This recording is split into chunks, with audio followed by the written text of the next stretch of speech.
Welcome to the Kennel, episode 140. I know we did it again. We disappeared for a while because we do that sometimes, and we're super sorry. Life happens. Yeah, this guy bought a house. I'm going through a messy divorce. Just kidding. But Kinda. Well, it's not a divorce. Anyways, we're back, and the Browns are still awesome. They're right where we left them, still badass. Right where we left Actually, them, better still than ever awesome. before. We missed the crazy Ravens game. I mean, we didn't miss it. We watched it. We didn't get a chance to talk about it with you guys, but that was insane. And then going into the other night, they play the Giants, get the W. It's a beautiful thing. Everything is good. Thanks for tuning in. We're gonna talk about the Giants game. Obviously, make sure you follow us on Twitter, Instagram, Facebook at Football Kennel. Mostly Twitter. Subscribe to the podcast, comment, rate 5 stars, all that stuff. And on YouTube, make sure you like, subscribe, turn on your notification bell, leave a comment at the bottom. We appreciate it. And by the way, I'm Stevie James, and this is Gian Trotta. Yeah. We're back. We do this all the time, but just bear with us, I guess. No quick predicts, short episode. Yep. It'll be nice and sweet, but we'll go over the 10-4 Cleveland Browns. And Merry Christmas, everyone. Oh, yeah. Merry Christmas. Merry Christmas. So I don't know what that's going to do to our podcast schedule, but we'll figure it out, and we'll try really hard to do a pregame before the Jets game. Oh, crap. The Christmas. Yeah. We'll figure it out. The Christmas things. Yeah. We're going to try hard, and it's going to be good. And all I know is we're headed to the playoffs, and if trust me, guys, if we're headed into the playoffs, we ain't going to miss. We might do an episode every day. I don't know what's going to happen. We've never been there, so we have to figure it out. I'm not sure. I don't know what to do with my hands in this situation. All right, so anyways, let's talk about last night's game and some other stuff. We'll just have fun with it. So let's do our game review, Browns and Giants. Game review. The Browns went to MetLife and they controlled the game the entire time, beating the Giants 20-6. The Browns are 10-4. The Giants fall to 5-9. What a beautiful game throughout, really. I think there's a lot of things we could go over, starting with the offense. The defense, it really doesn't matter. I think a huge improvement on the defensive side from what we saw, obviously, against the Ravens, which was a big disaster. And then offensively, man, the train is still moving. Nothing's stopping the Browns offense. And something to really point out here is the performance, I think, of our guy, our franchise quarterback, Baker Mayfield. What he was able to do consistently throughout the entire game, even against a bad defense, I think, deserves credit. Our offense is so multi-dimensional when he's rolling, and lately he's been rolling. He has a hot hand. Well, the Giants are actually a pretty good defense. They're nothing to sneeze at. Right. The reason they're terrible is because they have the second worst offense in the NFL. But I'm pretty sure their defense is sniffing the top 10 in total yards allowed. So this wasn't. I don't think so. I'm about positive. So this wasn't an easy task for Baker Mayfield to come in and rip it. He ended up with being the highest rated quarterback by Pro Football Focus, whatever the hell they're called, going 27 of 32 for 297 yards and 2 touchdowns. And one thing I wanted to point out too, I posted this on the Twitter if you guys follow us there at Football Kennel, but if you take Baker Mayfield's stats over the past 4 games and you averaged them out and then stretched them across a full season, this is what you get: 4,928 passing yards, 40 touchdowns, 4 interceptions on a 70% completion percentage. And I point that out because that's the level of play that we're seeing from Baker Mayfield over the past 4 weeks. And 4 weeks isn't just a blip. That's a significant stretch of time, and 3 out of those 4 teams that we faced are all either in the playoffs or contending to be in the playoffs. So this isn't against, the Cincinnati Bengals 4 games in a row.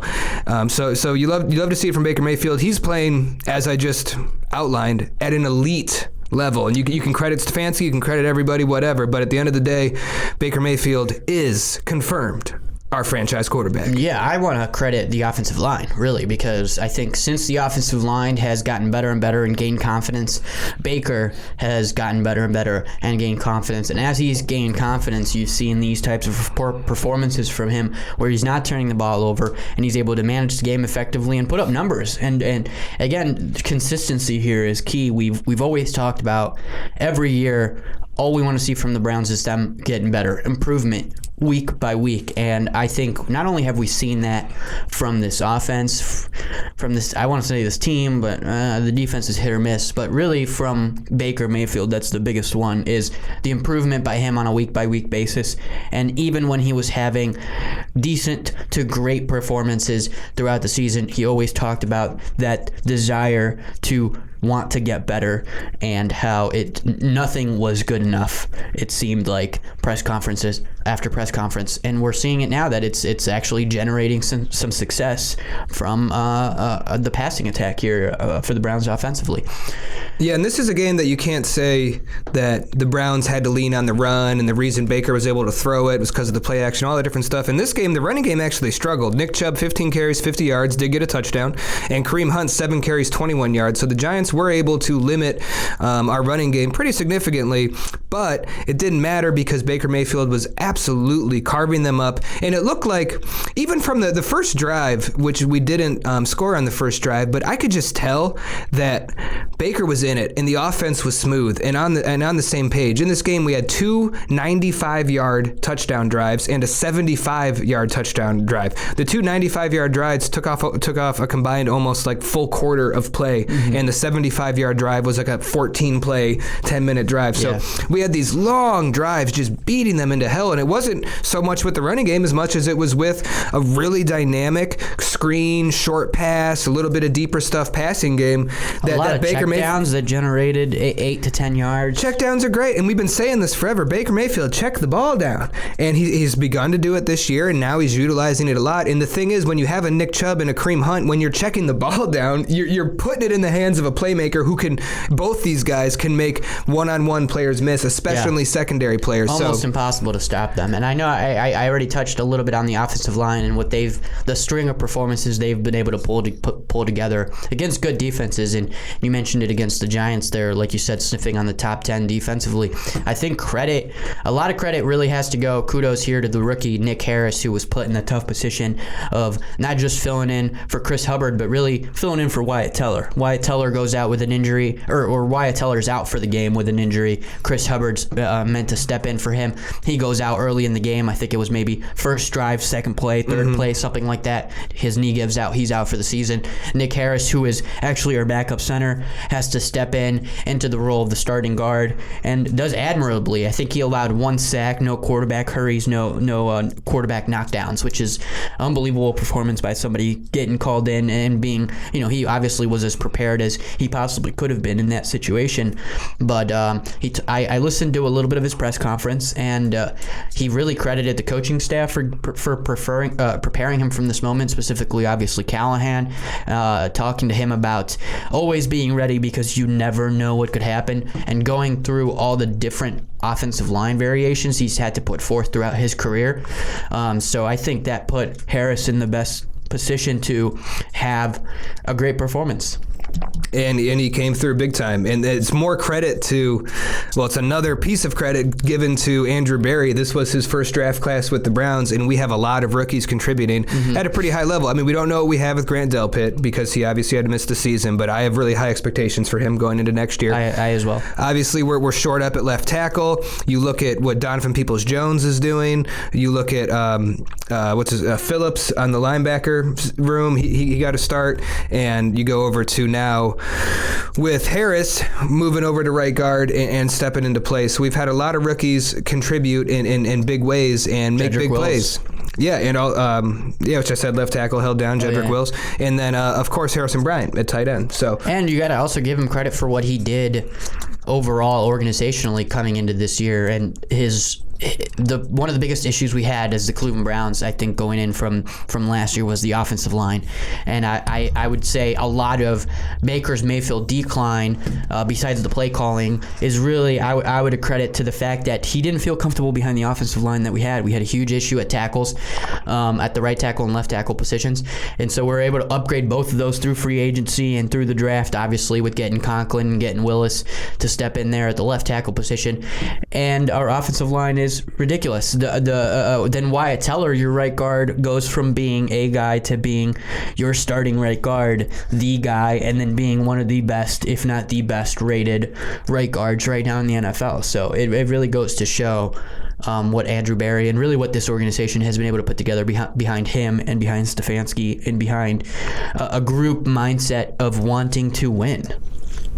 Yeah, Wyatt Teller still is the highest rated guard by Pro Football Focus, and he's the second highest rated player in football by Pro Football Focus. I think the only highest rated player is Aaron Rodgers. If you take all the different positions.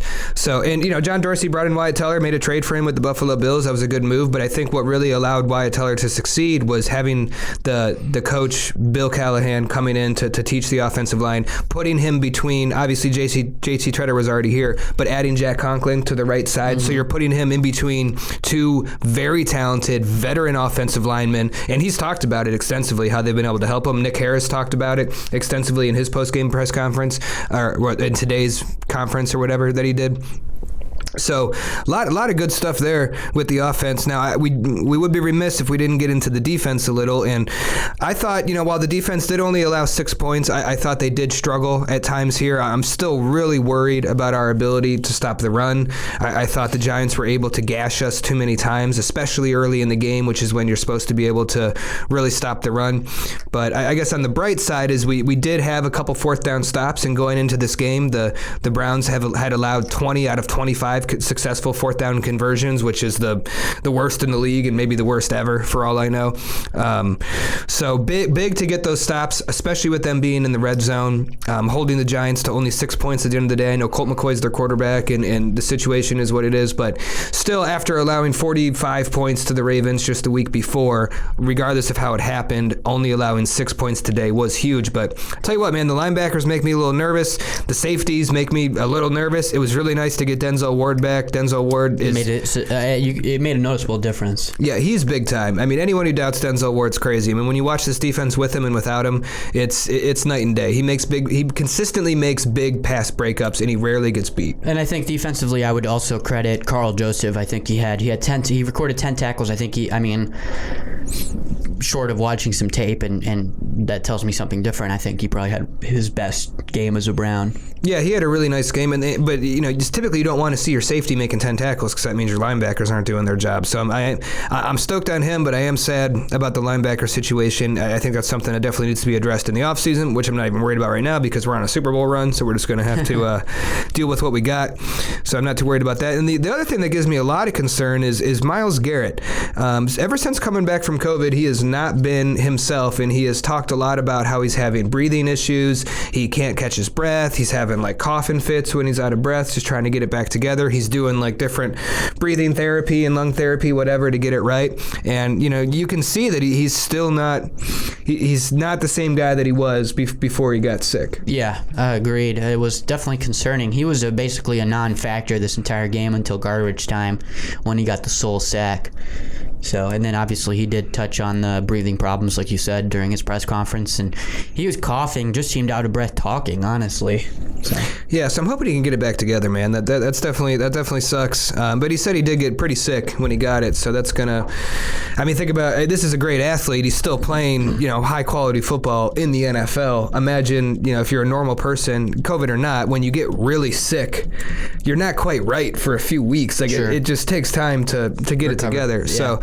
I'm confident he will. And, speaking of that, though, I want to give the shout out to Vernon, who continues to play big time. Yeah. He's been, over the past handful of weeks, especially during Myles Garrett's absence, but even now with Myles Garrett being back, Olivier Vernon has really found his rhythm on this defense. He's great at sealing the edge, and he's finally playing like the defensive end that we traded for and that we're paying $20 million to every year. So I'm really liking that. Slacked against the Ravens, but our entire defense did. Well, didn't everybody. So I'm still liking to see that. I thought he was good against the Giants. I think the interior of the defensive line has its moments for sure with Sheldon Richardson and Ogunjobi, but I think at the end of the day, the biggest weakness in our defense, unfortunately, is just the middle of the field with the linebackers and the safeties on the back end. So what are you going to do? I mean, luckily we have an offense that can really score, and for the first time ever, we have an offense that looks extremely competent, and we've proven that we're not a one-trick pony over the past few weeks. Baker Mayfield's ripping it up. Everyone said, what's going to happen when the Browns aren't able to run the ball anymore?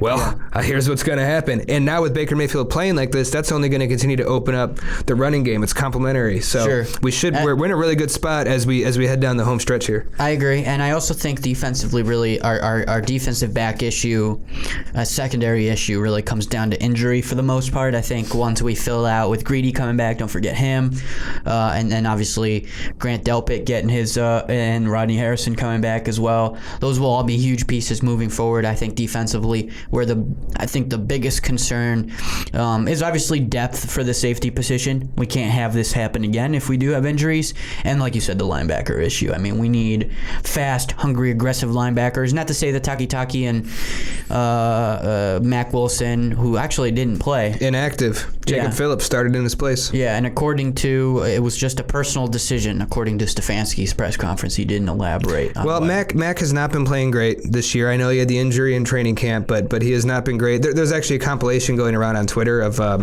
Mac Wilson, like almost...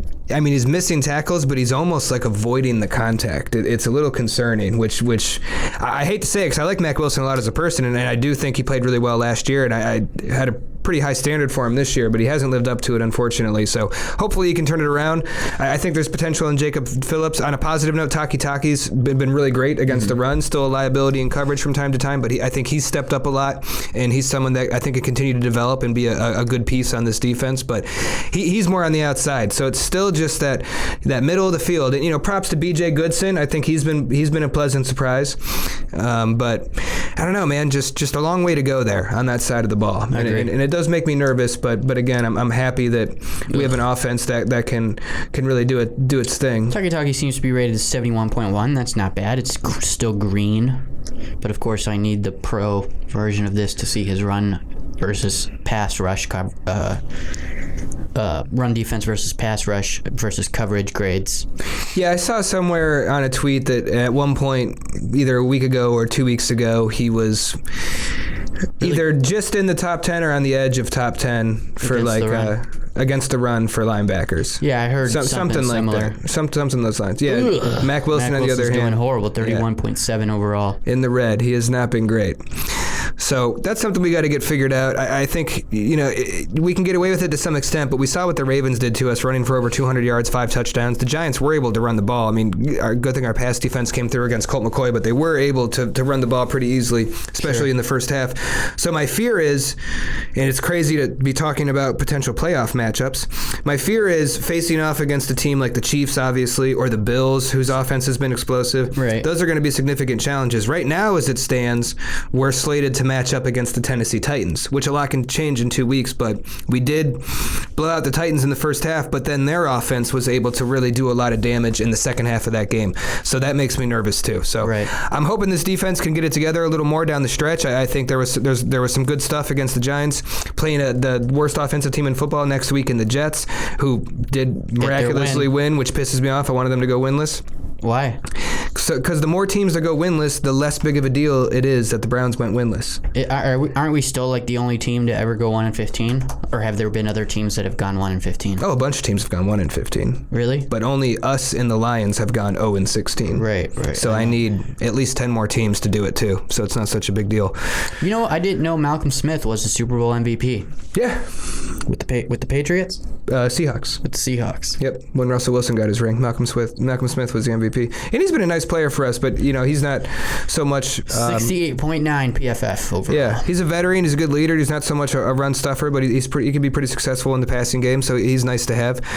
But yeah, so moving into the playoff matchups, I want to see the defense be able to get on a run going against the Jets next week. Worst offense in the NFL, who just beat the Rams, which is crazy. But going against that offense should give us an opportunity to, continue to do well and gain some confidence. And then of course we have the Steelers last game of the year. So a lot of crazy shit going on. I feel really good about it though moving forward. I'm just beyond thrilled that the Browns are 10-4 right now. Another thing that I tweeted out, at Football Kennel, follow us on Twitter. The Browns are 10-4, and along the way, we've only spent 1 week below 500 because we started 0-1. That was the only point in the season we were under 500. We've never lost back-to-back games. We swept the AFC South. We swept the NFC East.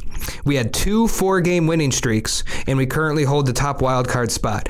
And in my tweet, I mentioned that Kevin Stefanski is the coach of the year. I think that's an absolute no-brainer. Yeah, I have a buddy who's a big, and he actually listens to the podcast, who is a Miami fan. He made a good case for Brian Flores. Oh, I think you can definitely make a great case for Brian Flores. But sure. I just don't think it beats the storyline behind 1-31 and what the Browns have been able to overcome.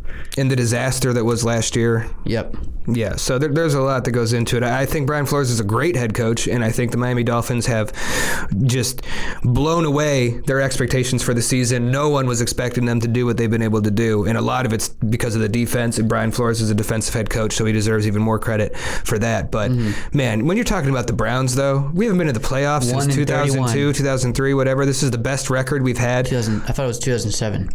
No, we were 10-6 in 2007. Gotcha. But we didn't make the playoffs. Gotcha. But we were 9-7 in 2099, 2000. In 2002, fourth year back from the expansion, we were 9-7, made the playoffs, lost to the Steelers in the first round, and it was terrible. Tommy Maddox against Kelly Holcomb. Those were the days. So, I just went over all of our linebackers just because I was curious about their PFF grades, and Joe Schobert's not doing so hot. 50.6 overall. No, I like Joe Sherbert, but it does appear that he's maybe a tad overrated. But he got a big contract, and good for him. Well, at the same time, though, tied third in interceptions, tied fifth in tackle assists, tied seventh in solo tackles. Yeah, for linebackers probably, because I guarantee there's a lot of people with more than 2 interceptions. For linebackers. Yeah, yes, that's this is right. for linebackers, though. Well, what are you going to do? He's 1-14. Has 2 sacks, too. It is funny, the Jets losing. And a forced fumble. I don't know. It seems like he's doing good. He's doing fine, but he's getting paid elite linebacker money. Sure. So that's kind of the difference there. He deserves it. No, I like him. I'm good with it. But yeah, so it's kind of funny the Jets won last week because the Jaguars actually own the tiebreaker with the Jets. So the Jets now have the second overall pick, which gives the Jags the if both teams lose out, the Jags will get the first pick and take the vaulted Trevor Lawrence, which another thing I want to mention is we don't have to talk about the NFL draft anymore. Usually at this point in the season, we're talking about the draft, we're talking about free agents, we're talking about firing the coach. What coach are we going to hire? Do we fire the GM? Why do I want to die?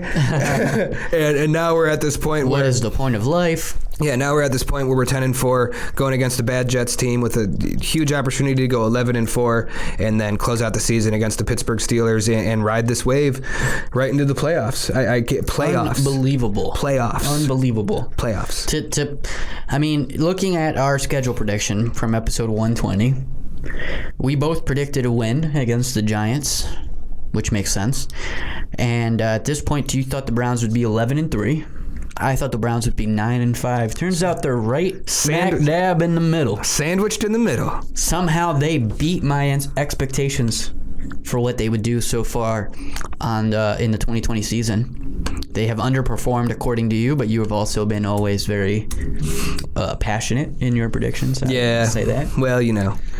Speaking of predictions, everyone who participated in Quick Predicts like a week ago or whatever, you all get points, just for the record.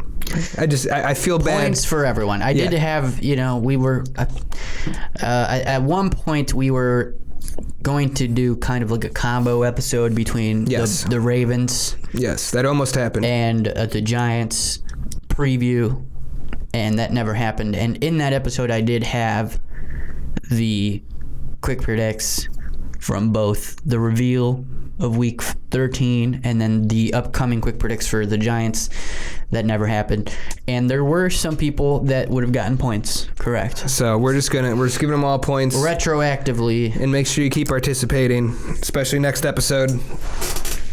When we get back on it. Well, we will do Quick Predicts next episode for sure. Yeah. Perfect. All right, cool. Any other thoughts about the Browns? No, playoffs. Playoffs? Yeah, we're going to the playoffs. We're going to the playoffs. 90% chance, but I'm knocking on wood, but at the same time. It's happening, bro. During that Giants game, at no point, this is my final thoughts. During the Giants game, at no point was I nervous. Sweating. It was honestly, everyone was complaining it was a boring game, which was glorious. I very casually watched the game and I thought it was a great game. I had a great time. I love those long developing routes. Yeah, I love Baker Mayfield, long drives. I thought it was beautiful and fantastic, and just the way it was nice, meant to be. Yeah, it was nice to watch a Browns game without having a heart attack. Yeah. That felt really good. Feeling like we were in control the entire time. At no point. Yeah, no point. We've never experienced that. Yeah, at no point did the Giants have any any sense of life, and it felt like the offense could have scored 50 if it needed to. Yeah. But it didn't need to, and it didn't want to. It just held on to the ball. It wanted and played to take smart. its sweet time. And that's what we did. So Rashard Higgins had a great game in front of Freddie Kitchens, who had him in the doghouse last year, so I thought that was nice. That was nice. Baker Mayfield, just an incredible game. So overall, I really love the Browns, and it feels really good. Felt nice to finally stop some fourth downs. That happened. That was nice.